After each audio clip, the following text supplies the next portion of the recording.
বন্ধুরা, বাংলাদেশ বিজিবি বা Bangladesh border guard বাহিনীর সাথে আমরা সবাই পরিচিত। এর কাজ মূলত বাংলাদেশের সীমান্ত রক্ষা করা। তো চলুন বন্ধুরা, এই বাহিনী সম্পর্কে কিছু তথ্য জেনে নেই। বাংলাদেশ বর্ডার গার্ড বা বিজিবি এটি বাংলাদেশের একটি আধা সামরিক বাহিনী। এর কাজ মূলত বাংলাদেশের সীমান্ত রক্ষা করা। এই বাহিনীর সদর দপ্তর ঢাকা পিলখানায় অবস্থিত। বাংলাদেশের স্বাধীনতা অর্জনের পূর্বে এই বাহিনীর নাম ছিল ইস্ট পাকিস্তান রাইফেলস বা ইপিআর। বাংলাদেশের স্বাধীনতা অর্জনের পর 1972 সালে এর নাম করা হয় বাংলাদেশ রাইফেলস বা বিডিআর। 2011 সালে পুনরায় এর নাম পরিবর্তন করে রাখা হয় বাংলাদেশ বর্ডার গার্ড। 2016 সালে এই বাহিনীতে সর্বপ্রথম নারী সৈনিক যুক্ত করা হয়। তো চলুন বন্ধুরা, এই বাহিনীর ইতিহাস সম্পর্কে জেনে আসি।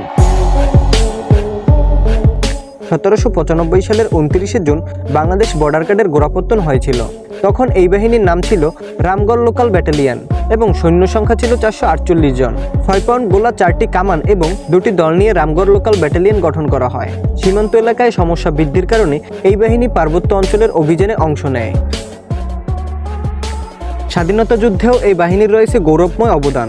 1971 সালের 25 মার্চ রাতে শেখ মুজিবের আহ্বানে মুক্তিযুদ্ধে অংশ নেন এই বাহিনী।